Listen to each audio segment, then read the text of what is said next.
This episode's brought to you by the Public Domain Shop, a clothing brand inspired by classic literature and film. Use the code WOLFF to get 10% off your next sweatshirt purchase. Of all modern filmmakers, Guillermo del Toro is so notorious for putting gothic creatures on the big screen as practically as possible, you'd think he'd be a perfect fit to make a Frankenstein movie, but in my opinion, I would have went with Robert Eggers because this movie is only half alive to me. Yes, the majority of settings in this movie are real sets and locations instead of green screen. I think Del Toro claims there were no green screens at all, which the dark and murky light once in a while looks a little artificial, so I'm kind of skeptical, and it does make it hard to see the beauty of each set sometimes, but for the most part, the use of shadow, silhouette, and candlelight in massive wide shots does create the gothic aesthetic and scope we're looking for. My favorite sets being Victor's laboratory with all the working mechanisms and lighting and weather in the background, and the Arctic ship for its massive scale. And it goes without saying, the use of practical prosthetics on each of Victor's experiments are so realistic and detailed, they border on disturbing, like when half a body is reanimated, to downright gory where Victor saws off the creature's future body parts. And not gonna lie, the scene where he chooses the bodies was one of the few moments of levity.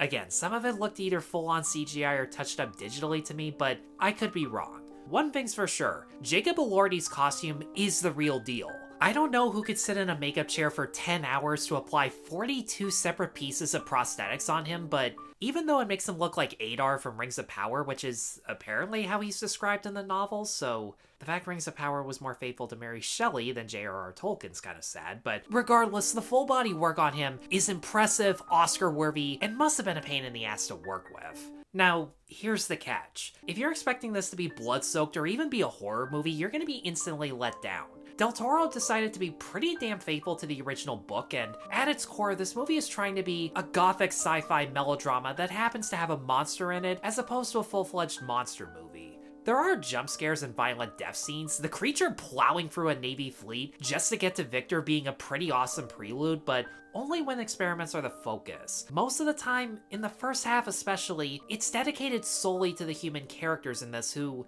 just aren't that interesting to me. In this case, mainly because I don't think the cast is given a chance to be interesting.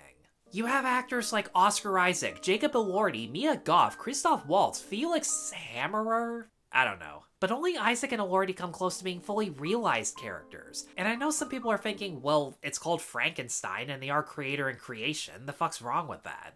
Well, Frankenstein's jealousy towards his little brother and the love he has for his fiancée are supposed to be part of Victor's motive, including Elizabeth preferring the creature more than him and her compassion towards him being part of the creature's emotional arc and stoking Victor's envy even further, but neither Mia Goth nor Christoph Waltz as Victor's financier are in the movie as much as you'd think, and their scenes are mostly just exposition about themselves. It's all telling what they think of Victor, little to no show. And it doesn't help that Victor's relationship with his strict father is the only family dynamic we really experience because, one, Charles Dance is instantly slimy and memorable, so there's that, and two, we actually see how his harsh discipline shaped Victor's interest in medicine and desperate need to always be the best. Meanwhile, when it comes to him and his mother, the one whose death is the reason he desperately wants to resurrect the dead, the most time we spend with them together is her death, which was maybe a minute or two tops. That's it. Beyond that, a narration that explains Victor's father, for whatever unclear reason, favored the younger brother even though he treated his wife like shit anyways, and I can't even remember what the brother did for a living, let alone what his personality was like. We don't really know how these two get along together. And Felix Kammerer gets the least out of any actor to develop the character.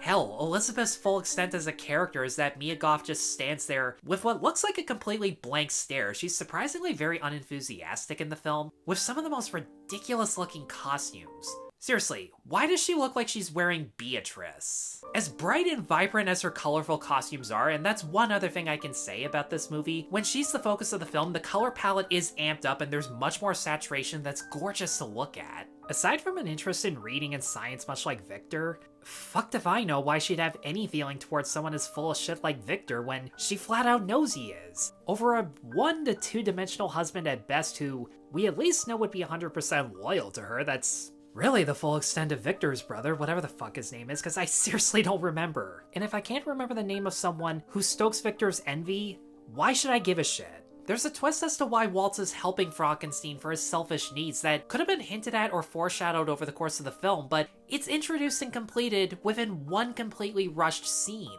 To the actor's defense, Del Toro tries to cram in as much of the novel as he can into a 2.5-hour runtime that the script doesn't feel like an adaptation. More like a transcript of the book, right down to Frankenstein and the creature spending more time narrating, monologuing, and montaging their stories than they really act in it.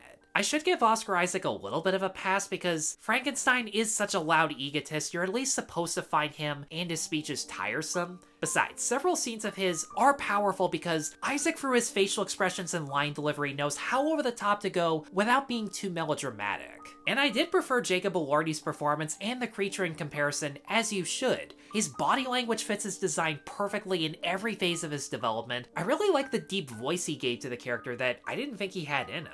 If it was messed around in post, it wouldn't shock me, but his mannerisms and the rage he has towards Victor made you sympathetic and scared of him at the same time. But it did piss me off that several aspects I like about the character, like how he teaches himself to read and speak, his relationship with the blind man, who's played very well by David Bradley, by the way. I can't explain it. Del Toro just knows how to make Bradley the kind old man compared to everything else in his career. Anyways, what I like most about the creature as a character was so streamlined in this, in the vein of something you'd see in a Terrence Malick movie with lots of narration, montage. The creature side of the story even has similar camera work, to the point where you barely had time to have a scene play out, just let the characters breathe and live in the moment.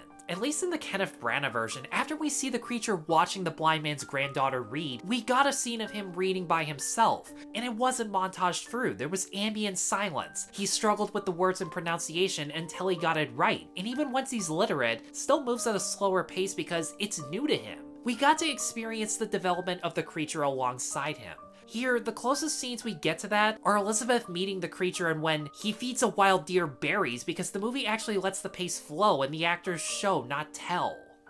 Guillermo del Toro is such a talented storyteller, you'd think he'd be able to avoid these problems, but if there's this much material to come from a faithful adaptation of the book, this either needed to be a 3-hour epic or a miniseries, because you can't just shove every page into it and call it a day. At least, that's my impression of this movie. The set design, production design, and musical score are beautiful, the cinematography's good when you can see the sets and it's not too murky, and you have good performances from Oscar Isaac and Jacob Elordi, but this script left so much more to be desired. And with that, guys, thanks as always for watching. Let me know in the comments below what you think of Frankenstein. Be sure to stay tuned for more reviews, check me out on Patreon and buy me a coffee, and be sure to like and subscribe. Take care.